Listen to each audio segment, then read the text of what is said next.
Welcome to Total Design Live. It's a podcast where real tabletop game designers, with a surprise set of design constraints, design a game right before your very ears. It's game design without a net, and it starts now. Hello, everyone. Welcome to Season 1 of Total Design Live. I'm David Abelson. And I'm Rosco Schock. Thanks for joining us. This episode, we're welcoming game designer Andrew Stiles. Hey, Andrew. Welcome to the show. Hey there. Thanks for having me on. Yeah, it's great to have you here. And thanks for agreeing to participate with this season's challenge. For those who may not have met you before, could you just tell us a little bit about your game design background and what you've been up to? Sure. So everybody always asks where you start in the design, whatnot. So I was a hobby gamer when I was born. My parents are hobby gamers, so I feel like I had the head start that most people don't get, which is kind of nice. But I didn't start designing until about 3 years ago. So I am a relatively brand new designer. I have one game that's been announced. It's called Wine Cellar. It is coming out by 25th Century Games. Looks like they're going to do a Kickstarter in April, and it'll be part of a 4-game package of which you can order 1, 2, 3, or all 4, and then you get the shipping discount that way. And apparently, all the games should appeal to the same target audience. So if you like one, you'll more likely like all 3 of them, basically. That's all the information I've been given as far as that goes. But I have 3 other games signed and a couple others that are close to signing, if that's what I can say. I can't say more than that, but I feel very, very blessed, very lucky. It's been a whirlwind, and I just kind of doing the best I can getting through it. And thanks to all the playtesters, because otherwise those games would be garbage. Yeah, for sure. I need more playtesters. We all need more playtesters. And then I would be remiss if I didn't also mention that I have a podcast. I have a co-anchor for that one. His name is Josh Bauman. We do the Tabletop Submarine, where we dive deeper into why we love board games and other tabletop games. That one is an interview show. So we have people on and we ask them what their favorite story is. So it's a storytelling episode. Basically, what we want to do is we want to bring all those really cool stories that we hear at conventions and having beers at night about that one time you had that game and it came down to that single die roll and you went to roll it and it rolled off the table and then you had a 20-minute discussion about whether it should call it or not, and you decided to roll it again and then you failed and then everybody bitched and moaned about it. But like those memorable times that something weird happens and you never forget it the rest of your life, those awesome stories is what that podcast is all about. So that's what we do. So before we dive into the episode, let's go over just some ground rules, okay? Mm-hmm. You're going to be given 2 constraints. You'll be asked to design as much of a game as you can in 45 minutes. One of the constraints will be fairly specific, and it's intended to be a starting anchor point. Sure. The other constraint then will be fairly vague. It's really just intended to be a direction for you to travel or sort of a bounding box for you to stay within. These constraints could be related to theme or mechanics or components or game category or even experience of the players. Mm-hmm. Anything not specified is open to your interpretation. Okay. So we're mostly interested in your thought process, how you approach creative thinking. We're not looking for a balanced game yet, obviously, 45 minutes. We're not looking for rows in a spreadsheet. What we're really here to do, Rosco and I, is to be a sounding board for you to help you design. So we're not really going to help you unless you need it. Our goal is purely to help the audience to better understand what's going on inside your head if you're, having some sort of an issue with that, which I don't see that being a problem here. So once we give you the constraints, we're going to walk you through a set of general questions to help get you started, get your train on the track, and then the rest is up to you. Okay. Sound all right? Sure. All right. So without further ado, these are your constraints. Constraint number 1 is a component constraint. I'll put it in your chat. So it's numbers on cards, and specifically 1 to 100. Okay. The cards can have more than just the numbers, and you can have extra cards. You can tokens, you can make a euro, whatever you want to do. The only thing that we're asking is that the numbers have some meaningful use in the game, right? Sure. The numbers drive some player decision. It can be used for anything you want, but the numbers must matter, is another way to say that. Sure. And your second constraint is theme. It's a theme-related constraint, and it is just the word home. Home. Okay. So now we're going to just walk through a couple of general questions, and we'll participate in this with you. So what game do you think of first when you think of this component? 1 to 100 on cards. I think of a game like The Mind or any of those numbers games like Mind Up or um, Six Nimmt or anything like that. Like I really think of like Amigo games to begin with, mostly.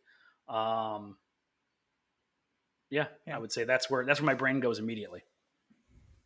Yeah, for sure. Those are good ones that we've been talking about. We've also been talking about things like Racco, where the numbers are Sure. used to kind of do sorting, things like that. One that I think is not obvious is something like Power Grid.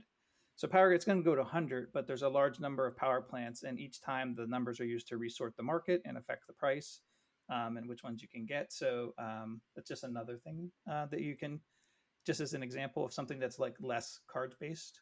Right. And I think Dave had some too. So in a game like Queen Domino, it's not cards, it's tiles, but they use the numbers to sort the tiles in the game. So tiles are numbered 1 through 50 in this case, but they could have just as easily been numbered 1 through 100. And so when you pull a certain number of tiles out, which are pre-shuffled, it helps you to organize which ones are better and which ones are worse. There's another game called Shobu. I don't know if you've played that card game. I have not yet. It's a stacking card game, but you're familiar with the idea because there's a game called Wine Cellar where where there's numbers on cards and the numbers are used for bidding. Yeah, that's definitely my game. Yeah. Yeah. That sound like enough suggestions to give you an idea of what the options there might be? That certainly shouldn't limit you. No. Okay. Yeah.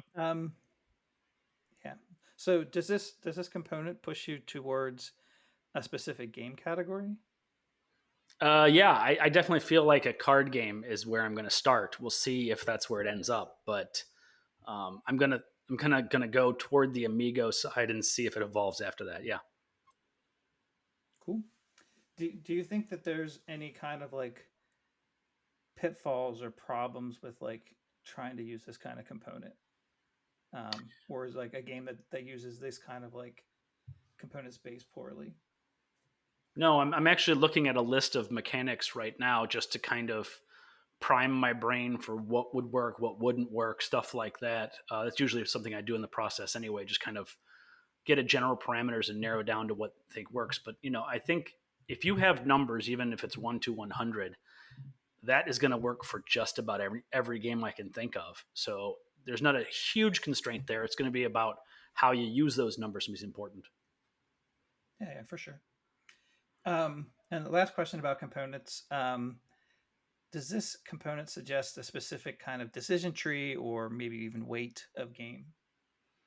No, I think there's a wide range of directions I can go with this. I tend to design on the light to medium gateway plus aspect of things, so that's probably where I'm going to start, but I would not be surprised if it balloons or deflates in different directions.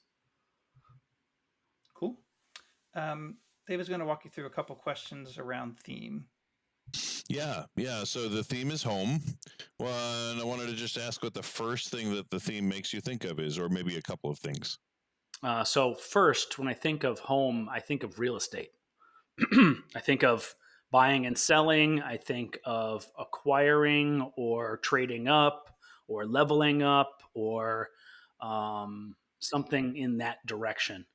I think of like maybe you're building a home, so maybe it's construction, something like that, maybe. But I don't think of a game about being within a home and like finding items in it or something like that. I think it's got to be construction based or purchasing is where my mind immediately goes to. But let's see if it keeps going that way.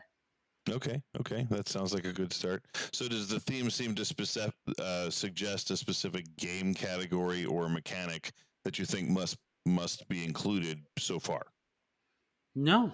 Once again, I feel like that is a broad enough topic that I think wherever I choose to push forward, I'll be able to feel out and grab whatever I need to from the shelf of opportunity, basically.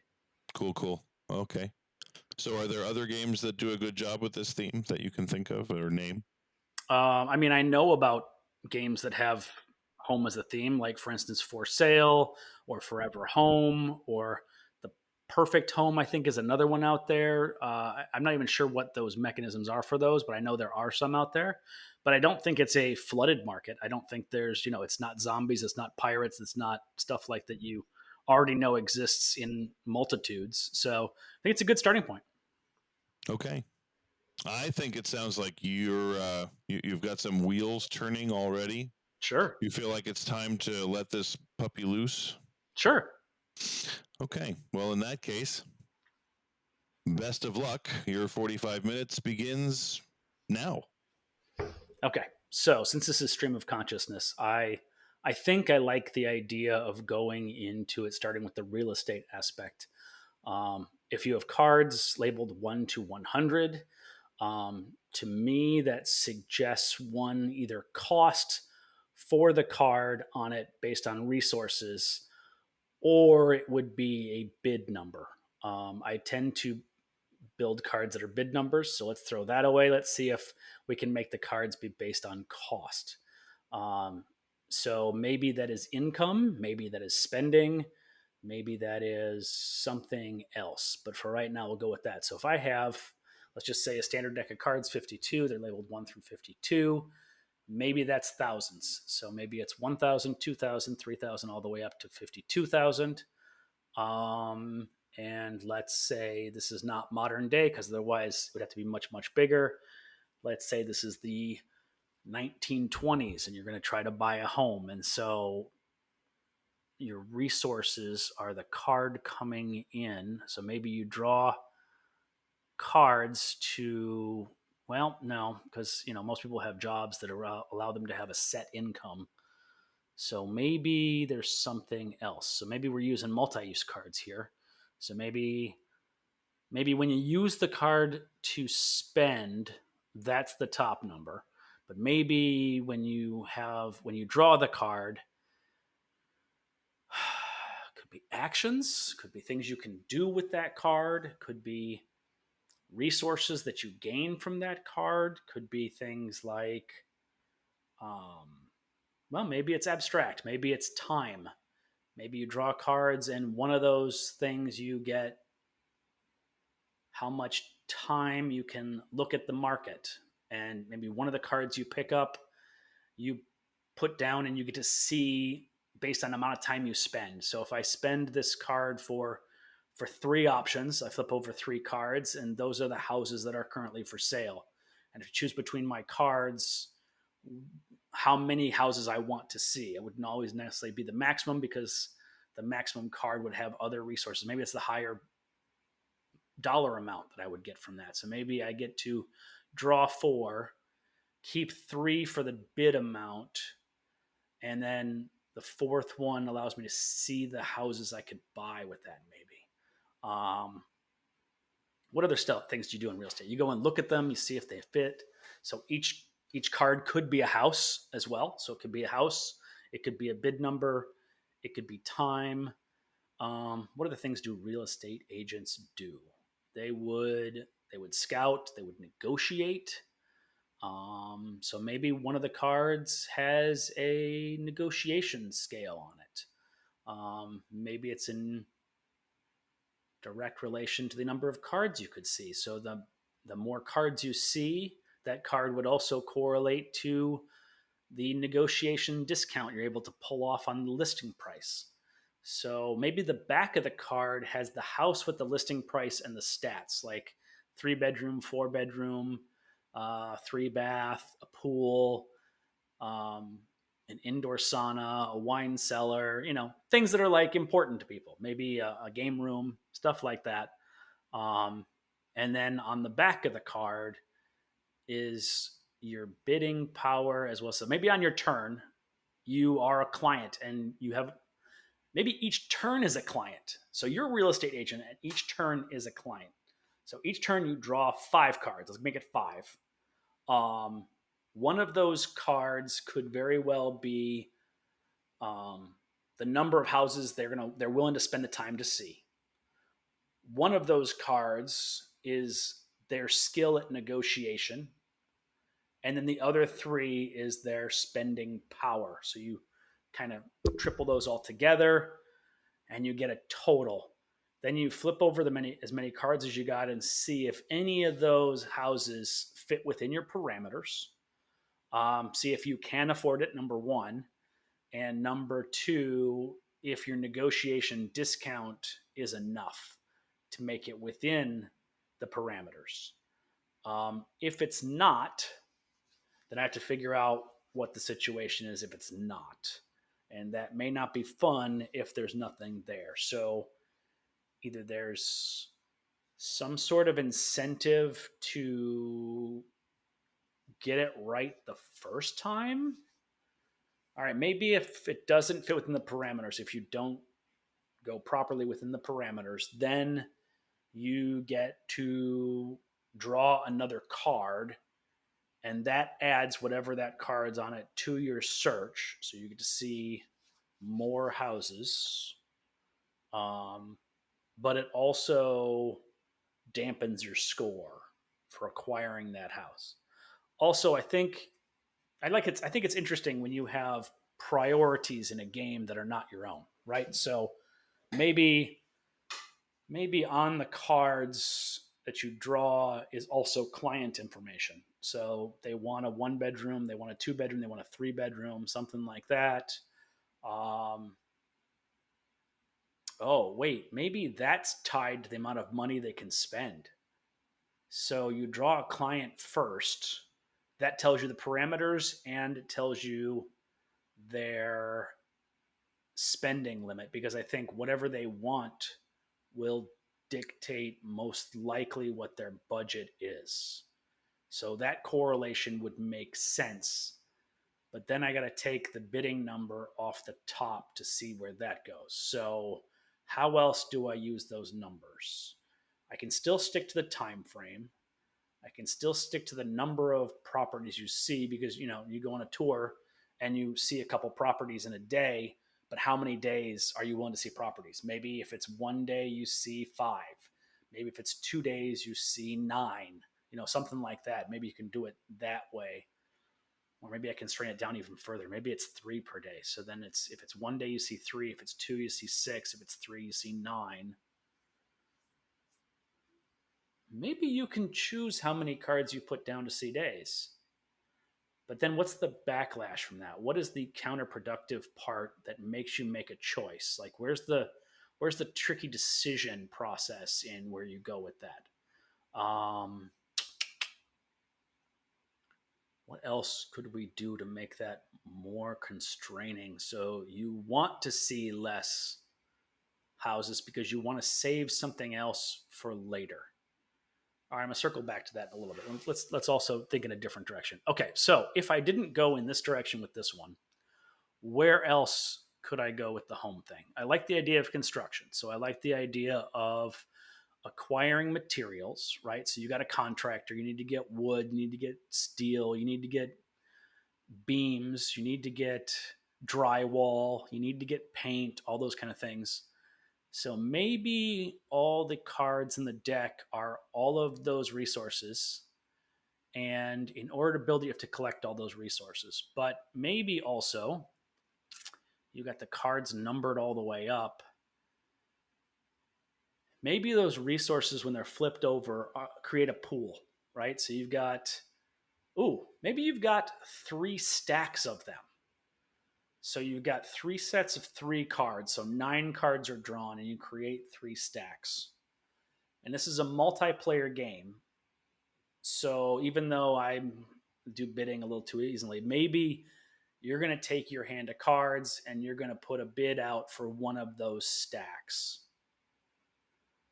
Maybe you're putting 3 cards out. Let's do that. Let's do 3 cards. You're doing a multi-bid process. So you're going to put 3 cards out there, 1 in each stack, and then everybody else does that too. So let's say it's 1 stack per player. So in a 4-player game, you're going to put out 4 stacks of 3, which are revealed to see what resources you have. We can do asymmetrical player powers on this one. So maybe each person gets a blueprint in front of them, and the blueprint is the house you're trying to build. Maybe you're the contractor. Okay, All right, I'm seeing this now. So if you're the contractor and you have a blueprint that says, I need 15 pieces of drywall, I need 3 beams, I need, I don't know, 150 screws, I need whatever amount of lumber, I need siding, and then I need appliances. So I need like your refrigerator, your stove, I need the air conditioning unit, um, I need a heater, I need a hot water heater, different things like that. So there's a lot of different resources in the game you're trying to acquire. And maybe the game is a race. So it's just who can acquire all their different things fastest, which always creates drama and tension. So that's not a bad thing to start off with. All right, so you get your hand of cards. You're going to place 3 cards down, 1 on each stack, and each of them has a different bid number. So you're basically trying to figure out what your priority is in getting what. Figure out how low I'm going to bid versus how high I'm going to bid with the different numbers I have. But the restraint is I'm only going to get the highest bid placed on the stack that I win, right? So if there's, we said 4 players, so 4 stacks, each one of the, what's the 3 cards down? So now we've got 4 bids on each stack. So we flip over the bids on stack 1, and somebody bid 2, somebody bid 4, somebody bid 6, and somebody bid 8. Just all low on this one because nobody really wanted that one. The person who bid 8 wins that stack. So they get that stack, their card goes away. Actually, all the cards go away. So whatever you bid is gone. That's fine because you're going to draw back up later anyway. So that could work. So, but that player, since they won that stack, whether they wanted to or not, that's the only stack they can win this turn. So even though they only spent 8, they got that stack. So then they get to collect those resources and mark them off on the chart on their board. And then we go into the next auction. But the player's card that bid or won the bid on the last one is pulled. So now there's only 3 cards to adjust. And maybe this one is a 21, a 26, and a 50. Well, the 50 wins it. So they get that stack, and the 50 and all those 3 cards go away. Now the only problem with this that I can see, it's kind of cool actually. I don't hate this. But the only problem I can see is that it's literally dependent on who draws what to begin with. So the hands either have to be bigger, so like 12 cards to pick from, or maybe 10 cards. That's 40 cards out of a 52 deck, which is a lot, but maybe I increase that to 104, right? Double it. Gives me plenty. You take 10 cards each. You're going to bid based on number of players. So I will use 4 of the cards that I had of the 10. So I have to bid with those 4. And those 4 are going to go away, leaving me 6 left after the round is done, which is not a problem. That's plenty of choice for each of the things. But maybe I also get half of the resources on the cards I didn't use. So that creates a tension on whether or not I want to bid with a card or not with a card.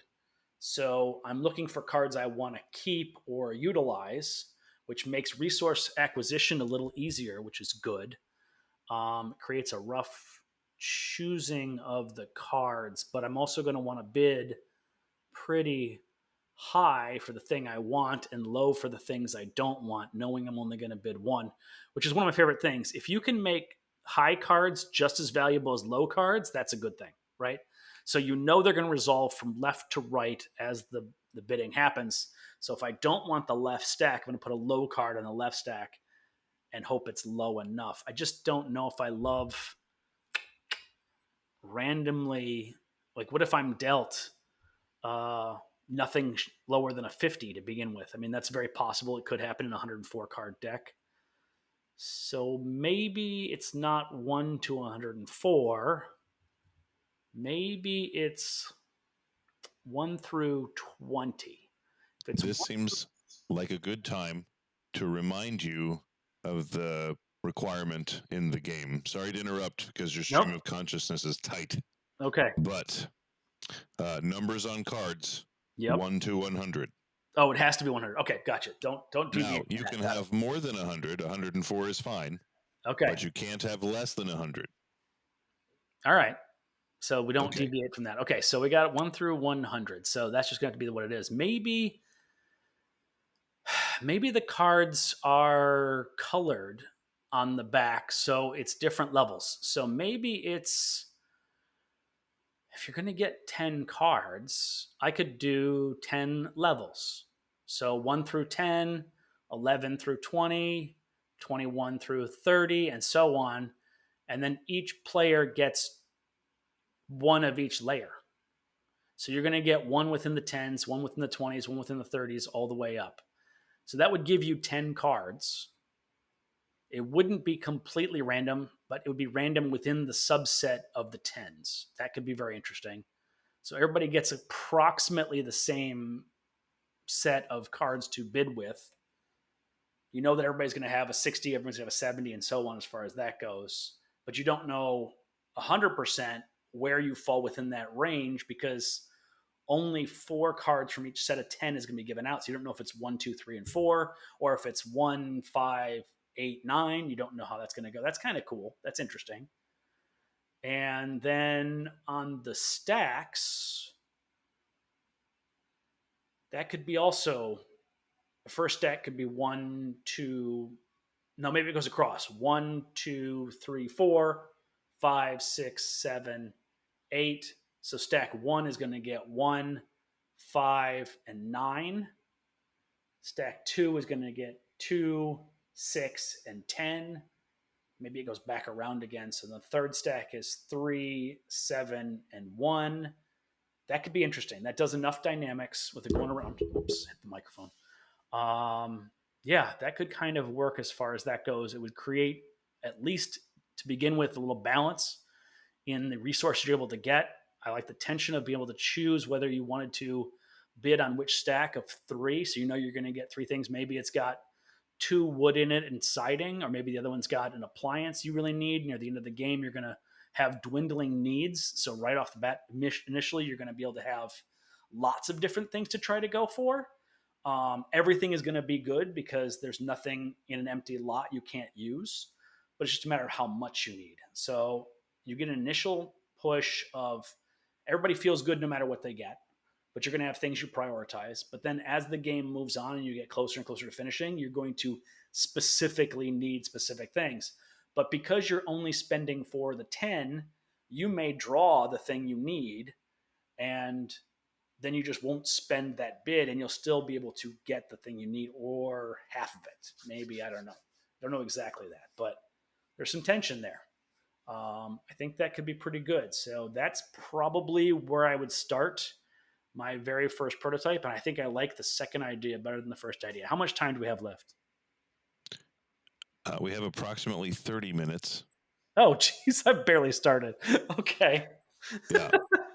I already think I've been going for an hour. But now would be a good time because you're about a third of the way done. Now would be a good time to sort of encapsulate what you've got so far. So you've got a jumping off point to move on. You want to do that? Sure. All right. So in this game, you are a contractor. You've been tasked with building a house on an empty lot. You've already dug the space for the foundation, and you are given asymmetrical resources to bid for supplies from 4 different companies that have sales. Yeah, we'll do it like that. They have sales. So each building construction company or construction supplier, like your Ace Hardware or whatever, has sale on certain goods. So you know you're going to get a discount on that. So that's why they're so prized from that specific store versus the other specific store. You're going to have a handful of 10 cards. Each card is going to have 1 card in a set of 10 all the way up to 100. So maybe in my hand, I have an 11, a 23, a 37, a 42, 59, 63, 72, 85, 92, and yeah, just, well, no, I'm going to do 104. So no, wouldn't do 104. Just go right to 100. Go right to the break there. So now you got 9 cards. No, here's what I'm going to do. I'm going to throw back in the 104, but you won't necessarily get a 100. You just draw 2 from the 9s in the first round. So you're going to get more of the higher end options at that point. That puts 14 cards in the spot. Everybody gets 2 of those. That's 8 of the 14. That totally works. Okay. So you get those cards and you're able to look at the table as we flip over cards from the stacks going across the top, 1 in the first stack, 2 in the second stack, 3 in the third stack, 4 in the fourth stack, then back to 5, then 6, then 7, then 8, then 9, 10, 1, and 2. So most of the cards are now in the game, in people's hands or on the table. You're going to bid with 4 of your cards to those stacks, and your bid is binding. So if you win it, and you can't win anything else. So everybody at the end of the first round will get 1 of those stacks. Then we'll reveal them left to right or from a predetermined angle on the table. So even if you're on the other side of the table, it'll be right. It'll be right to left for you on the other side of the table. But it goes in the same way. We'll be marking it ahead of time so you'll know which way it goes. I'll flip over the cards. Maybe you have a token you put on that card to make sure that it's yours, because otherwise, how would you know unless you had a board you put on the board in your spot, or your bidding spot? But anyway, figure that out later. Maybe there's cubes. Flip it over, reveal your bid. The highest bidder wins that bid and therefore pays that card. The other cards all go away. And they remove the 3 of their cards from the other bid, so you don't even see them anymore. Takes a stack and then can start marking off their building with what they've acquired. So you can start notching all that stuff off. Maybe as you're collecting the things too, you get a bonus for finishing certain things. Like, for instance, if you can finish the concrete pouring before you finish other things, then there's a bonus in that. Maybe you get to draw an extra card. Or if you finish the framing before you go into electrical or something like that. Like, there could be some like pacing thing that goes on and bonuses that you can get kicks on. So maybe I work towards specific things, not necessarily in the order they need to be done. Maybe there's some flexibility in the order, right? So maybe I just need to acquire all the goods. Or is there a timeline involved? Okay, so maybe I'm collecting all the goods, period, right? But I have a warehouse, and the warehouse can only hold so much. So at some point, I need to start the building process and apply that. Maybe it's definitely not the first turn. Maybe it's definitely not the second turn. But by the third turn, I can't hold everything. That's interesting. So that would incentivize me to keep specific cards to the starting process. And maybe, if we're spreading across each level, I don't need to worry about the lower levels having more of something specific. Although I like the idea of there being categories. So in category 1, you have, nuts and bolts and screws and something really low. And then number 2 would just be basic lumber. And then number 3 might be beams or something like that. Maybe it's goes based on cost, right? So maybe the more something costs, the higher the number. And so once you get to the top, you have more expensive items or something like that. Maybe that's how that goes. I don't hate that. All right. So what I'm looking here is to get to minimum viable product. So as fast as possible, I want to get this on the board and the table, but I'm creating a little bit heavier game because I want to be able to pull back a little bit rather than have it be too easy and too streamlined to begin with.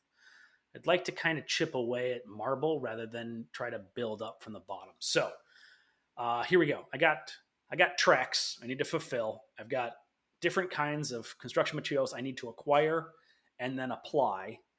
I've got limited warehouse space, but how limited, I have no idea.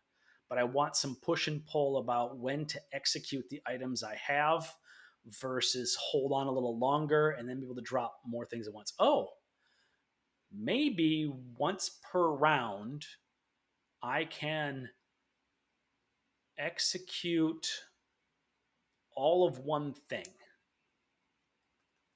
Is that going to be too constraining? Maybe all of two things. So maybe I can do as many electrical cards as I have, or as many appliance cards as I have, or something like that. But I can only do two categories. So I have to kind of plan a little bit to make sure I can clear out enough space. But then I also want to move up a track enough to hit a bonus or something like that. Maybe it's not always when you finish. Maybe it's when you get half of it. So maybe there's two bonuses on each track. Maybe it's when you finish it and when you're halfway through.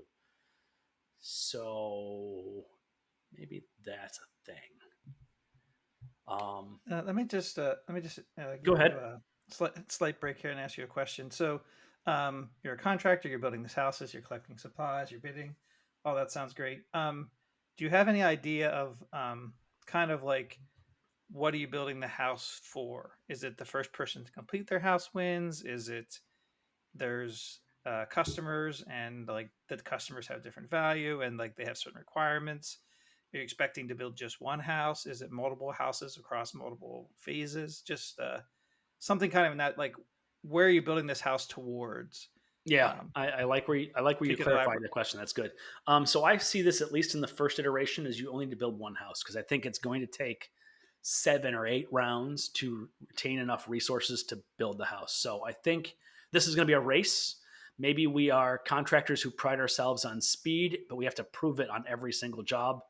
And the person who builds it the fastest, maybe we build it into our contracts that you get a certain amount of money based on how fast you get the thing going. And so maybe it's asymmetrical on the contract too. Maybe it's impossible to finish within 5 rounds, right? We'll just make it so you can't have enough resources within the 5.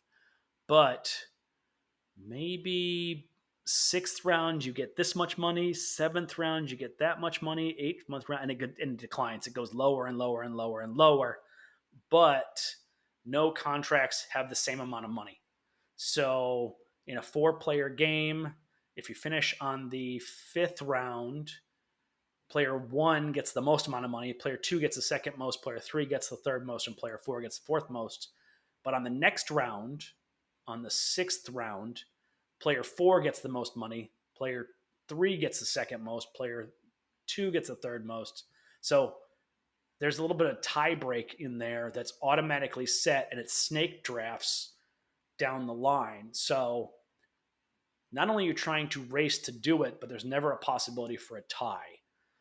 And then, of course, players, if they feel like they want to continue playing it, can play multiple rounds and add those numbers together. And because it'll be a huge amount of money, I can do things like one of them could be pi below the big number, or some kind of like crazy decimal system that makes it impossible, even on multiple rounds, to have a tie. That could be interesting. Sounds possibly a little cerebral. Sure. Okay. Maybe pi. Maybe I mean maybe. All right. So maybe it's for the just to winner of the the game. maybe it's just to the 6th digit, right? So Okay. 100,000, 500,000, something like that, maybe. Sounds like you're headed in the right direction. Sorry to Yeah. interrupt. That's all right. I appreciate clarifying questions. I don't mind the interruptions. It's totally good. Otherwise, I'm just sitting here brainstorming. Okay, so yeah, I like where this one's going. This is interesting enough. So I just have to find enough resources that are interesting and worthy of bidding on. Oh, I did have another question. No, please go ahead. Just for clarification, you got a hand of 10 cards. Yep. And there's the possibility of some level of 0 through 9 in each of those cards, right? So it might be a Yes. ones digit or a tens or a 20s or whatever, but then you're using 4 of those to bid, right? Yep. On the piles of things. What are the other 6 cards doing? So the other 6 cards have the resources that are on that card as well, and you get to have those resources. Maybe those resources have a cost. So maybe that cost is buying wholesale. And maybe that's where the number comes in as well. Because, like I said, we're going to have it based on being expensive. So the bid is what you're buying at the sale, but if you buy it wholesale, you guarantee to get that specific item, but you also have to pay that specific amount. So maybe that subtracts from your total score as well on some level. That's interesting. So now I'm doing a little mental calculation while we're playing about, okay, I need this resource, but I don't want to pay that price. So what am I willing to wait till it's on sale to acquire versus what am I willing to pay wholesale for? Interesting.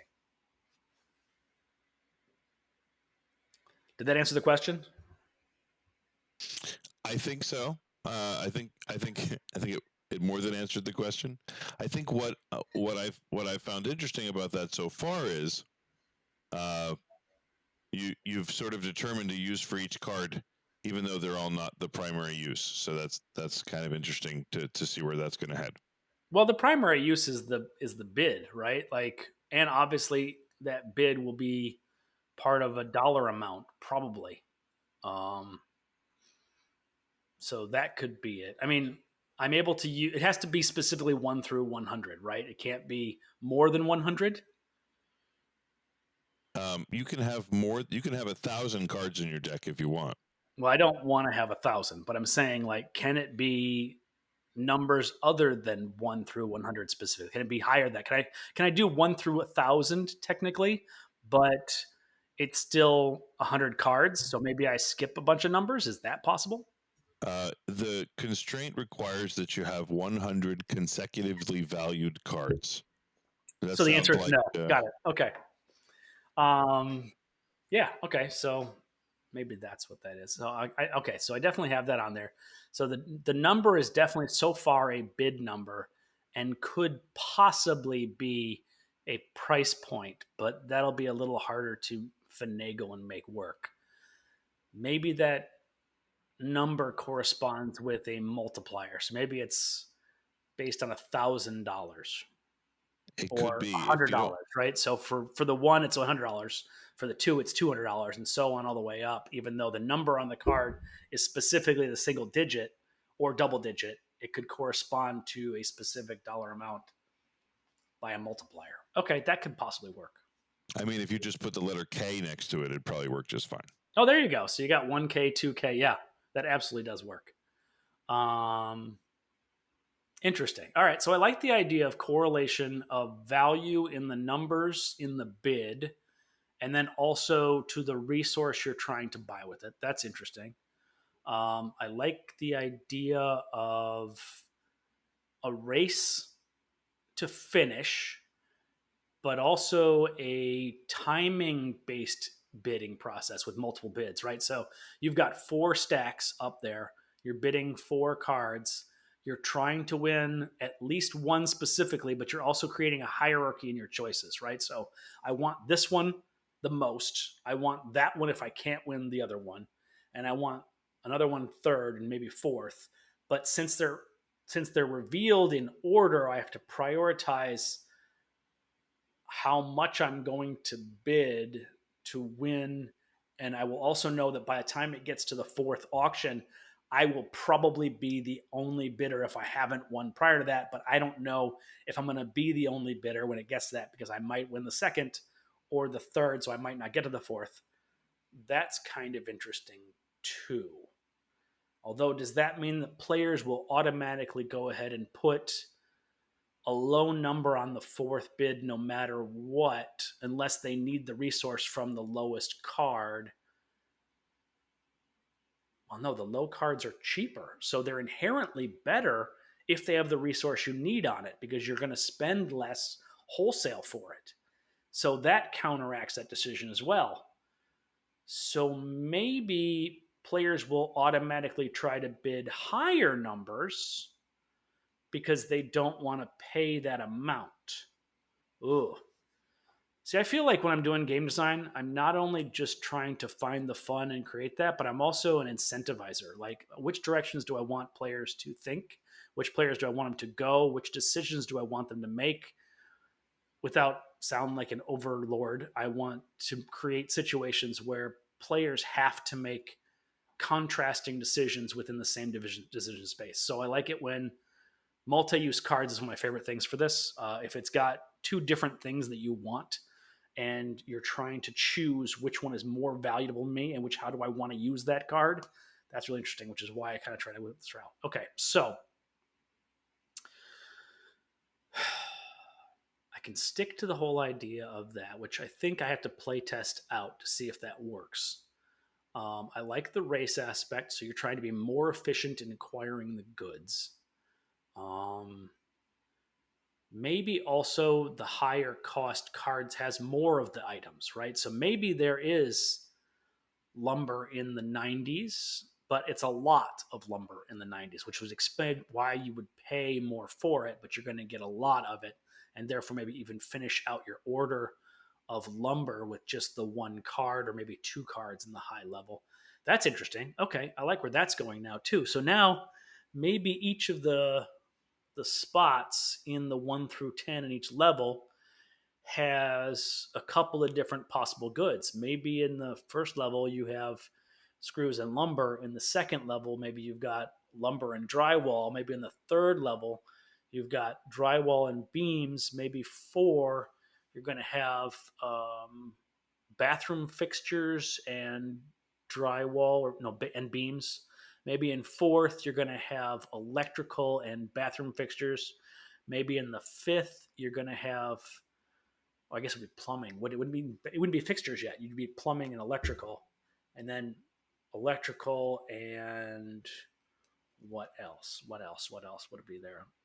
I mean, I guess I gotta research construction and find out how things go as far as that goes, which is what I would do at this stage in the design. I would be Googling and looking for maybe a contractor I knew in the family, which I know a couple of. I'd call them up and be like, hey, in what order would you build the house and what things would you acquire? Stuff like that. All right, so let's circle back to the other thing though. So we have the warehouse. The warehouse can only hold so many things. So as I'm collecting these cards, I can stick them in the warehouse or I can use them right away, but I can only use 2 categories on the first turn. And if I'm getting 3 cards, I might choose to hold all 3 to push my luck to try to get more stuff. Oh, if my warehouse is full, I can't collect any more cards. So maybe as I take that stack of 3 cards that I've won on the bid, I can take them in whatever order I choose. But once my warehouse is full, I have to leave something behind. So now I've got a push and pull of trying to use as many things as I can at once for the efficiency, while also not putting myself in position to lose out on something in an auction. Or if I do, make sure it's something I don't care about, something I've already got, something like that. That could be interesting. What are the things do I need to think about? What are the things have I not thought about in this prototype so far? I don't know. You haven't thought about them yet. All right. So if you were a playtester and I taught you how to play this game, tell me the questions you'd ask first. Like you've already asked a couple, and I appreciate that. It really helps me move in the right direction. But if I've told you what I've told you to this point is how to play the game, and it's in front of you, you can see it. What are the questions you have to ask as far as clarifications on how the game works? Yeah, I think you talked on this a little bit earlier, and I think it's like a good clarification to kind of like, right? Because games are always abstractions. How much of an abstraction do you want it to be, right? I'm So not going to like, make a simulation. Definitely not. Yeah. right. So are you going to be strict and say, well, you can't put the roof on until the framing's done?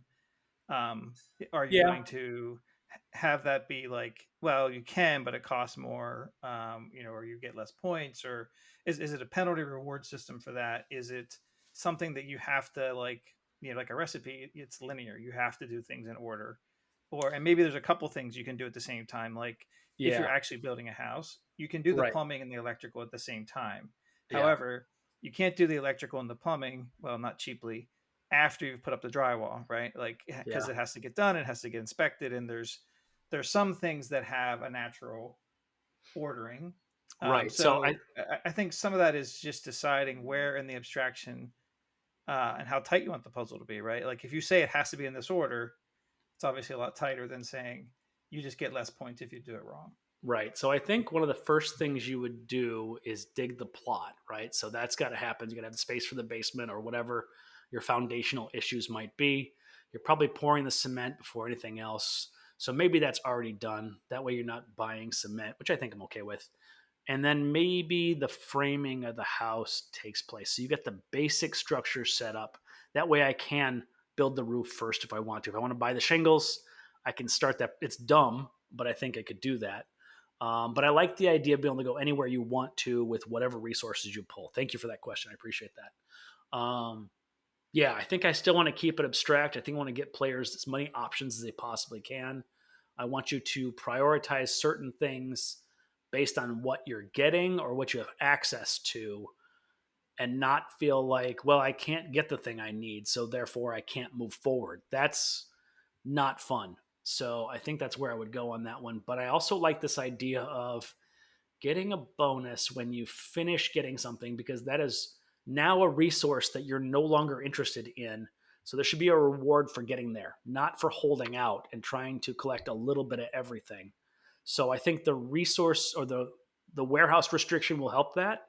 But I also think the the thought process of let me get stuff out of my resource, get it onto my job site, get the construction of that moving forward, um, as fast as possible. Not only to clear the warehouse out, but also to get toward a bonus. So there should be an incentive to finish a track, which then cuts you off from other things later on. But there should be an incentive to do that. And maybe I like this idea of drawing an extra card, or um, maybe you can take one of the cards you bid with but failed back. How many bonuses can I think of to start off with? So if one of them, go ahead. Let's go with however many bonuses you can think of in approximately 3.5 minutes, because that's how much time you have left. Oh, wow. Well, I went from having, way too much time to nothing. All right. So how many bonuses can I get? Okay. So we got taking back maybe the bid card. So that could be a bonus. Taking back a bid card that didn't win. That could be a bonus. Drawing another card before you start the bidding process. That could be good. Maybe it could be save a card from this round to the next round. So I haven't talked about multiple rounds yet. So maybe what I'm doing is after you finish that round, all your cards are utilized. All the cards go back to the center, reshuffle, and re-deal them out. Well, not reshuffle, because you wouldn't shuffle all the decks. It'd be stacked the 10s, 20s, 30s, 40s, 50s, all the way up. Each of those would be a stack. You shuffle those stacks, deal all the cards out. We do the next round. So I see that being the case. Maybe a bonus is a specific dollar amount based on what round you finished it in. So maybe if you finish it in the first round, you get a $10,000 bonus to your paycheck, or second round it's 9, and so on down that way. So it's a depreciating value for the bonus depending on how quickly you do it. That could be interesting. Maybe I can copy a resource that somebody else paid for wholesale that I didn't have on that round, but I pay I pay the same price as they did. So I can just, I can just look around and see, okay, you had it at that price. I'm also going to buy it from that price. That could work as a bonus.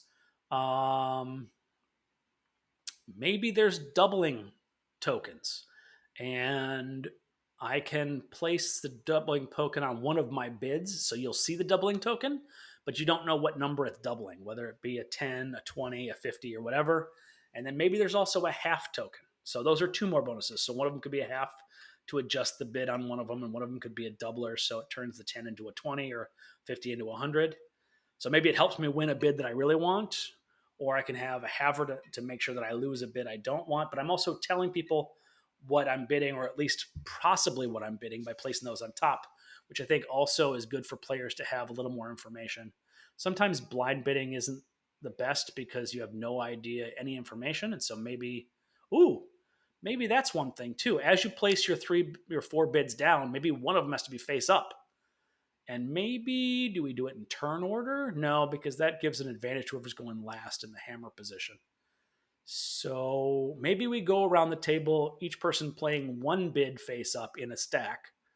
So there's 4 bids down, and then everybody places their other cards face down in the other stack, but at least then you know who's bidding on what, and there's an advantage in turn order, but that rotates around the table.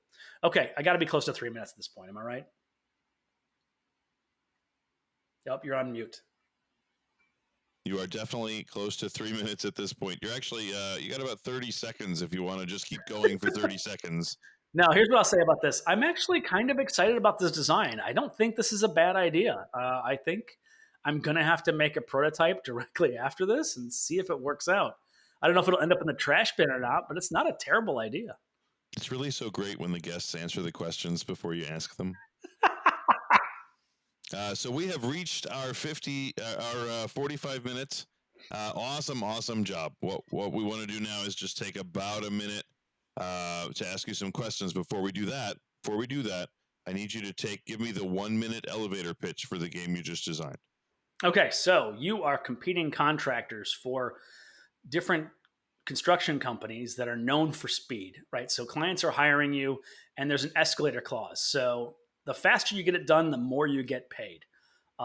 You are now going to take your resources that you have, and maybe each of the cards is a worker. So therefore, you're sending workers out to different job sites to find out what's on sale and bring back things. So you can send them out there.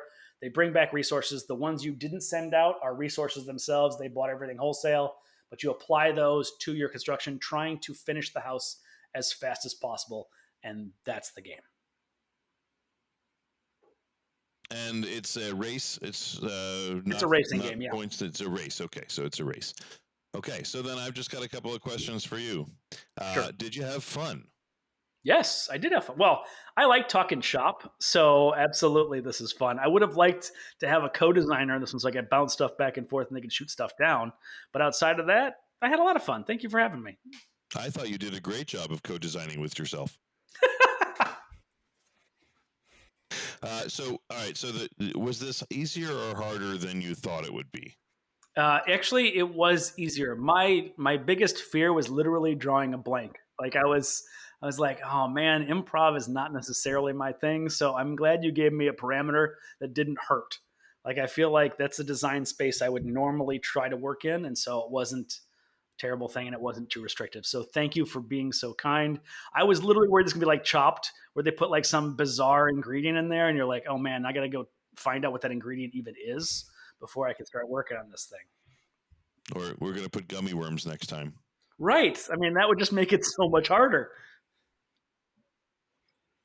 So how close was this to your normal process? I know you talked about it a little bit in the beginning, and you just mentioned a second ago that this is sort of what you normally do is talk through things, but right. How close to, like, time-wise, does it normally take you 45 minutes? Oh no, I would do this over the course of several days, and I would probably do this, 5 or 10 minutes at a time. So I would probably go to bed at night, and in that moment until I've fallen asleep, I'll start thinking about something, whether it be a starting word like home or something like that, and be like, well, what would I do with that? So yes, it kind of on some level is, but I wouldn't set this much time aside to go ahead and really nail it down and hammer it out. I would just let that marinate in my brain. Sometimes I'll wake up in the middle of the night and be like, oh, I've got an idea. And it's only 3 sentences. So I'll write those 3 sentences down, send that in email to myself. So the next morning when I pop that open, I go, oh, can I add to this?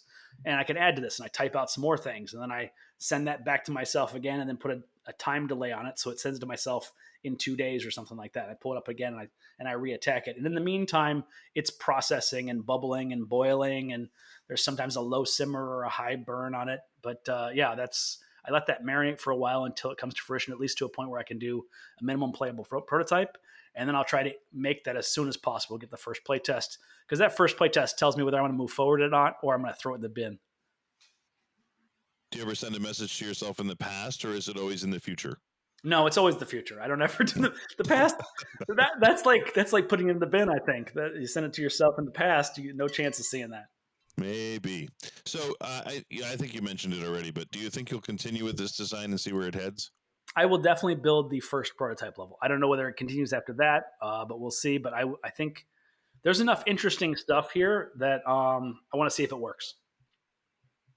Sounds good. Sounds good. Yeah, thanks, Andrew. You said two things there. One reminded me of, as a non sequitur, the Office episode where Jim moves to Hartford, Connecticut, and he takes Dwight's stationery with him, and then he faxes Dwight messages from himself in the future.